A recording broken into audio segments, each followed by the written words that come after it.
चेमतई की कहानी। मिजोरम में एक कबीला था। उसका मुखिया बहुत चतुर था। सब उसे राजा निकवाला कहते थे। उसका न्याय मशहूर था। दूर दूर से लोग उससे सलाह मांगने आया करते थे। उसे पहेली पूछने का बहुत शौक था। एक बार दो भाई राजा के पास अपने झगड़े का फैसला करवाने आए। पिता मरते समय दोनों के लिए एक गाय छोड़ गए थे। उन्होंने बेटों से यह भी कहा था कि बाद में पशुधन को वे आपस में बांट लें। अब इसी पर झगड़ा था कि कौन कितना ले। निकवाला कुछ देर सोचता रहा, फिर बोला, मैं तुमसे कुछ प्रश्न पूछूंगा, जो भी सही उत्तर देगा सारा पशुधन उसी को मिल जाएगा। निकवाला की बात सुनकर बड़ा भाई सोच में पड़ गया। उसे मालूम था कि छोटा चतुर है। अगर मैं उत्तर ना दे पाया तो सारा पशुधन मुझसे छिन जाएगा। यह कैसा न्याय है? सोचकर उसने कहा, राजा, हम बंटवारा करने आए हैं, पहेलियां बूझने नहीं। छोटा भाई बोला, आप जो चाहे पूछिए। निकवाला ने पूछा, संसार में सबसे तेज गति किसकी है? बड़े भाई के पास तेज दौड़ने वाला घोड़ा था। वह सबको पीछे छोड़ देता था। उसने कहा, मैं कल उत्तर दूंगा। छोटे भाई की बेटी चेमतई बहुत बुद्धिमान थी। पिता ने उसे निकवाला का प्रश्न बताया तो उसने उत्तर बता दिया। वह निश्चिंत होकर सो गया। अगले दिन दोनों भाई फिर निकवाला के पास गए। बड़े भाई ने कहा, संसार में सबसे तेज गति मेरे घोड़े की है। और छोटा बोला, सबसे तेज चाल से मन चलता है, वह एक पल में पूरी दुनिया का चक्कर लगा सकता है। निकवाला ने छोटे भाई से कहा, तुम्हारा उत्तर ठीक है, लेकिन सच सच कहना, तुम्हें किसने बताया? मेरी बेटी चेमतई ने। यह सुनकर बड़े भाई ने सिर झुका लिया। वह समझ चुका था कि अब पशुधन छोटे भाई को मिल जाएगा। तभी निकवाला ने उससे कहा, यह ठीक है कि तुम मेरे प्रश्न का उत्तर नहीं दे सके, फिर भी तुम्हारा नुकसान नहीं होगा। इसके बाद उसने नया प्रश्न किया, बताओ संसार में सबसे अनमोल क्या है? बड़ा भाई इस बार भी उत्तर ना दे सका और छोटे ने चेमतई से पूछकर बताने की बात कही। अगली सुबह छोटा भाई निकवाला के पास आकर बोला, संसार में सबसे अनमोल वस्तु है नींद।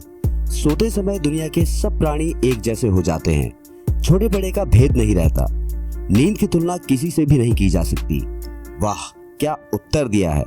निकवाला ने खुश होकर कहा। वह चेमतई से बहुत प्रभावित हुआ। उसने एक खाली बोरी चेमतई के पिता को देते हुए कहा, इसमें हवा के बीज हैं। चेमतई से कहना इसकी फसल उगाकर मुझसे बात करे। चेमतई खाली बोरी देखकर मुस्कुराने लगी। उसने कहलवाया कि मैंने हवा के बीज हवा को सौंप दिए हैं। जब फसल तैयार हो जाएगी तो हवा स्वयं आपका दरवाजा खटखटाएगी, प्रतीक्षा करें। बड़ा भाई निकवाला के इस खेल से परेशान था। उसने कहा, राजा, हम आपके पास बंटवारे के लिए आए थे, वह बात तो शायद आप भूल ही गए। क्या यही आपका न्याय है? निकवाला ने कहा, सारे पशु तुम्हारे हुए। ये कैसा न्याय है आपका?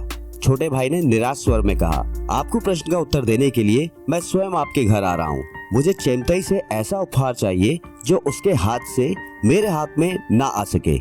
निकवाला ने छोटे भाई से कहा। बड़ा भाई प्रसन्न मन से घर चला गया। उसे सब कुछ मिल गया, और वह भी तब जब वह एक भी प्रश्न का उत्तर नहीं दे सका था। छोटा भाई निराश था क्योंकि उसने चेमतई से पूछकर निकवाला के प्रश्नों के सही उत्तर दिए थे। फिर भी राजा ने सही बंटवारा नहीं किया। शाम को निकवाला अकेला चेमतई के घर पहुंचा। वहां चेमतई, उसका पिता तथा दूसरे संबंधी उसका स्वागत करने के लिए उपस्थित थे। निकवाला को देखकर चेमतई कपड़े से ढका एक टोकरा लिए उसकी ओर बढ़ी। फिर बोली, मेरा उपहार स्वीकार कीजिए। यह कहकर उसने टोकरे के ऊपर ढका कपड़ा हटा दिया। उसमें एक कबूतर था जो कपड़ा हटाते ही उड़ गया। निकवाला के मुंह से निकला, वाह! निकवाला का खूब स्वागत हुआ। उसने कहा, मैं चेमतई से विवाह करना चाहता हूँ। यह सुनकर चेमतई का पिता प्रसन्न हो उठा।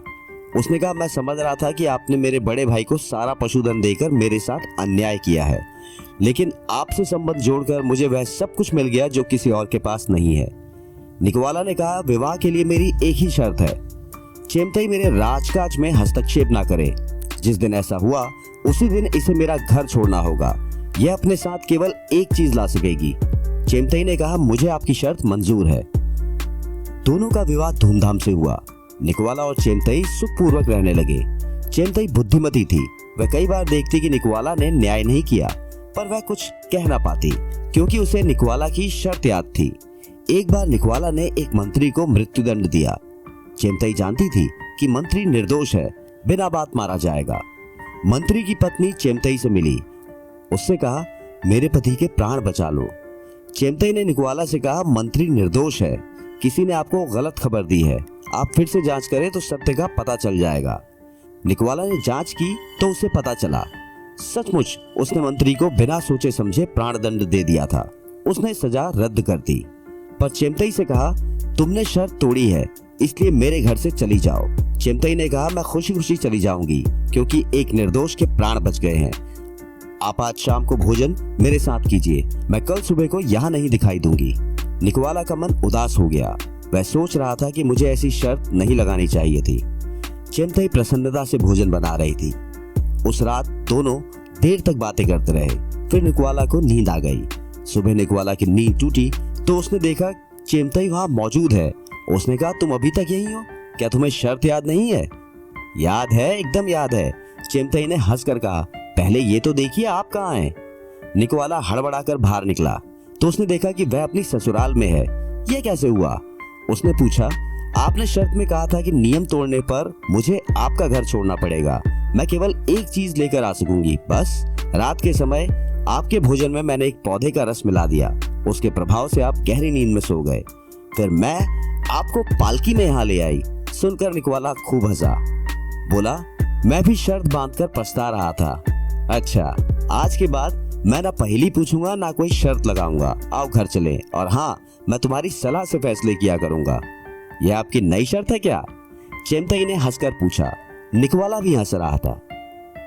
तो दोस्तों, ऐसी ही कहानी सुनने के लिए इस चैनल को सब्सक्राइब करें, और अगर ये कहानी आपको पसंद आई हो तो इसको लाइक और शेयर करें। धन्यवाद।